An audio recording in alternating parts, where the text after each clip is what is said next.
sponsored by Premier Gun. Hey everyone, welcome back to another weekend. It's been a really exciting week for me, guns wise. I've managed to get my hands on 2 custom B25s, a 1935 Purdey and the box, plus a percussion cap muzzle loader and some brand new Brownings as well. There's a drop delivery at Premier Guns. So there's going to be absolutely loads going on this channel. If this is your first time here, my name's Alex Sayer. Please like and subscribe. For those of you that do already, it is wonderful to be able to share my life and these works of art with you. Right, gun of the week. The brand new Browning limited edition 725 Medallion. There are 2 in stock. They're 30-inch. Let's take a look. One of the main things about the 725, people, you know, they want to know the difference. Yes, it's a lower profile, it is a slightly different action, but it's to do with the trigger pull. Now, if we look at this, as I say, this is the Sporter, they do a game version. You can tell it's a Sporter by the whacking great extended chokes sticking out the top end. Let's have a look at this Olympic trigger here. This is adjustable, quite literally 1, 2, 3. Slide it along, front, middle or back, whatever suits you, in order to alter your preferred length of pull. We'll do all that for you in the shop when you come in. We'll measure, we'll fit, we'll do whatever it takes to get you shooting this gun perfectly. This is obviously Japanese made. And I'd like to draw your attention as well just to the top lever area. And this is an area which I always like to examine when I'm looking at a gun, because it's a bit that you're going to see really the most of.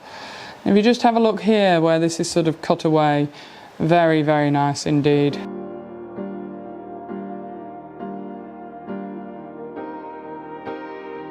So I'm not quite finished. I'd like to just have a look at this fore end, which is what it's sort of like a London style fore end.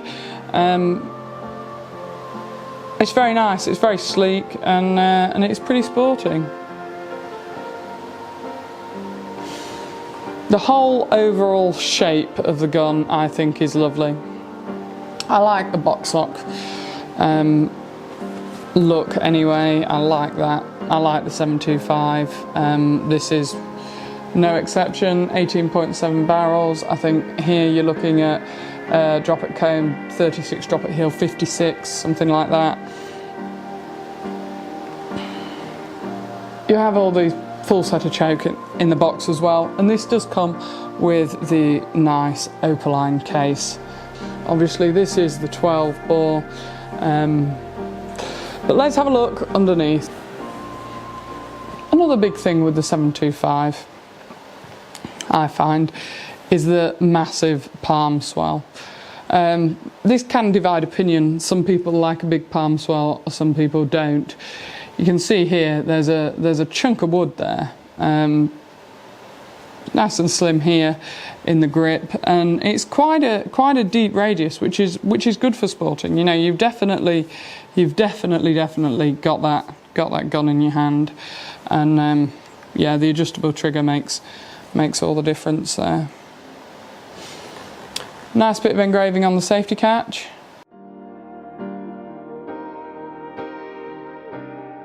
And you see these panels here, they're not too harsh. Some can be a little bit too stepped down, but this is very nice indeed. Sort of smooth, stylish. Got plenty of detail there, but again, it's a subtle kind of detail. That's the Sporter. We've got the full film to come this Sunday, so keep an eye out for that.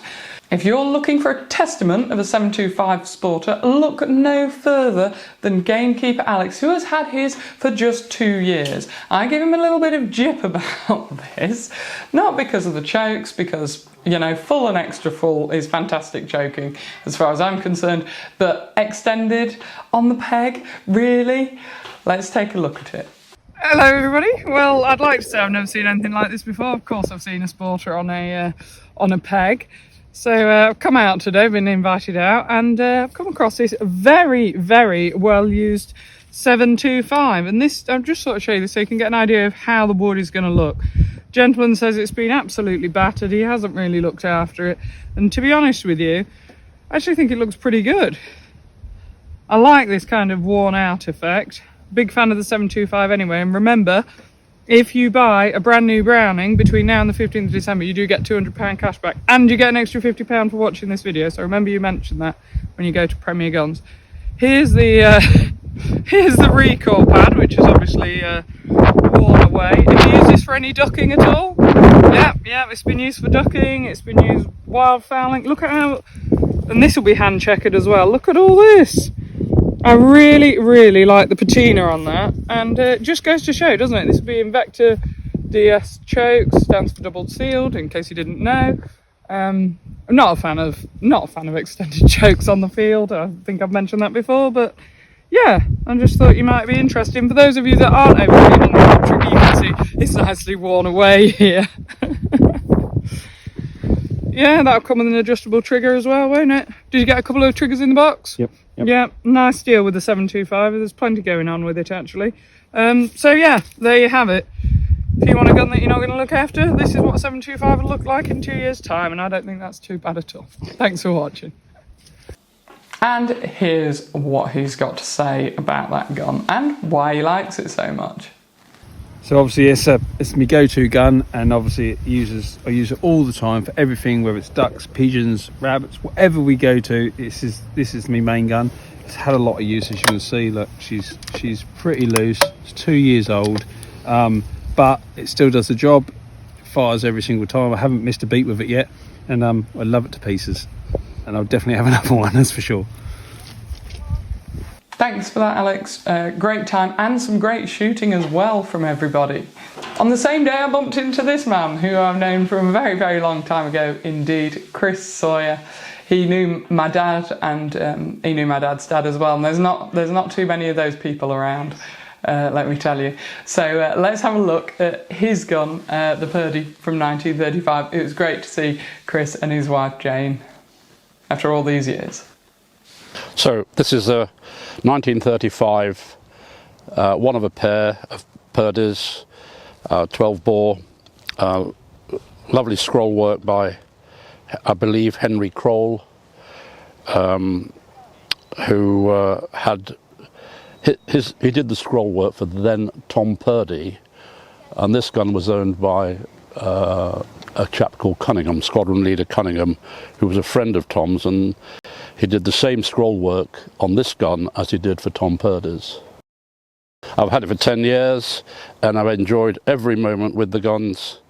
There's something like being somewhere between a caretaker of Purdey guns and a special ownership relationship, because these guns will stand the test of time.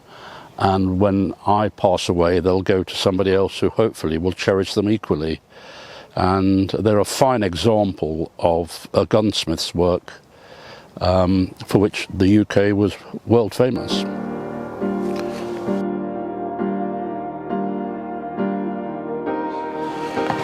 So this is the original case. And get to bed. When I picked it up from Purdey's, in the long room, this was inside it, which is the original instruction book. And they were saying to me that it's very rare to find an instruction book with an old pair of guns. They kind of disappear, and these get auctioned by themselves at a couple of thousand a time. That was what they told me then. So that's a nice little piece on its own. So, Aladdin's Cave. Lots of bits and pieces in here that they worked their own guns with their own tools, so that was to clean it out there. And they had a little, look at this beautiful oil they kept in there, and then oil the parts, and lots of other, what's that bit, get that bit there. Lots of other bits and pieces. I don't use them, but they've got.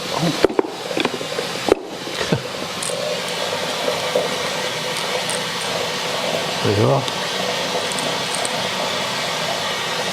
the screws and things. And this shows the craftsmanship of yesteryear.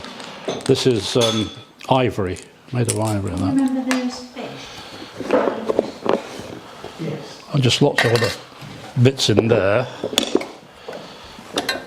And then you've got here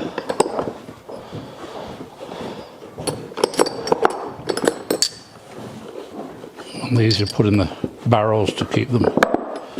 Okay, when you've got them in storage, and I'll put those there a minute. And then this is all in the original boxes, and that's cleaning things. Look at the date on that. Cleaning cloths. Go back a long time.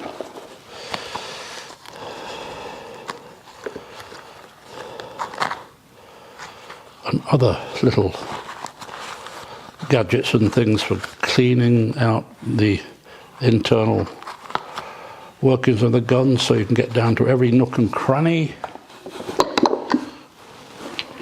Little tools. So everything is as it originally was. What a find by itself. Never mind the pair of guns. And that's the end of my little story.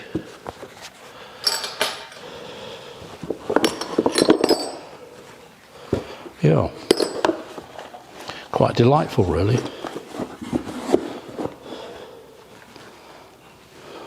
Beautiful little things, really. Beautifully made. The age of craftsmen. Now long gone. A pair of guns and an Aladdin's cave. What more can a gun ask for? And of course it's called Purdey. Yes, thank you very much. There you have it. Thank you very much indeed. Right, we're moving straight on to Derek now. He's a muzzle loader. Let's hear what he's got to say. And thank you very much, Derek, for letting me have a go. Made by, here we go, Hollywell, and he was from probably Birmingham, I should think, between 1850 and 1856. It's a 17 bore gun. It's quite a small gun. I shoot ½ ounce of lead. Don't ask me how many drams of powder, but enough for the gun to go off. And then it's a nice lightweight little thing. I've got heavier guns, sort of 15 bores, a couple of 12 bores, but I like this little gun. It's quite nice, quite sweet.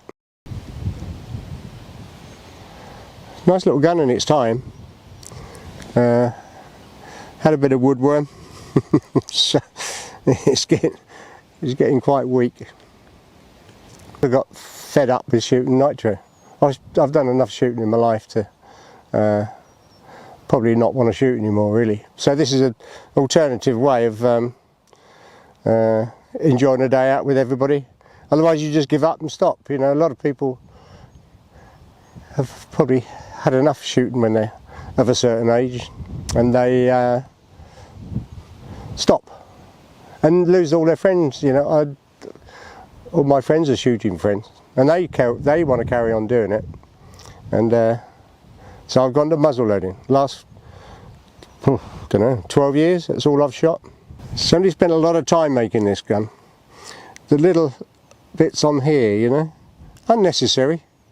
Don't see them on many guns, but somebody's actually bothered to file that from a lump down to that, so that was a finishing touch on the barrels, you know, on the hammers. It's quite a unusual thing, really. But pretty little gun. Ready to hang on the wall.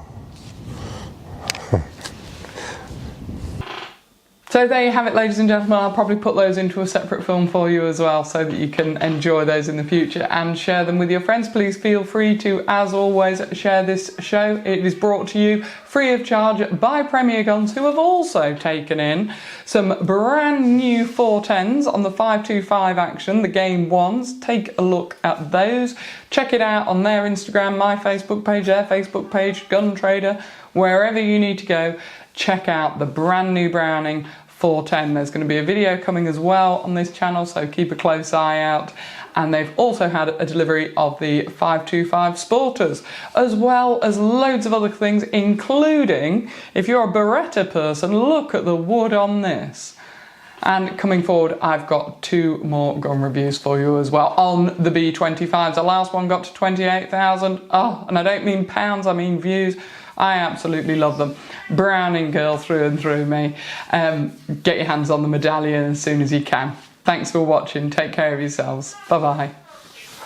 Absolutely love the Browning 725. It is the best tool I've ever used. It's reliable, and like I said, it might not be very old, but it doesn't miss a beat. It literally, it sticks a lot of rubbish. It does, whether it be the big cartridges, the little cartridges, anything that will do the job, I'm telling you. And I'm not easy on my guns, and these do actually come up trumps, and yeah, they're a good tool to have, definitely. With Alex Sayer.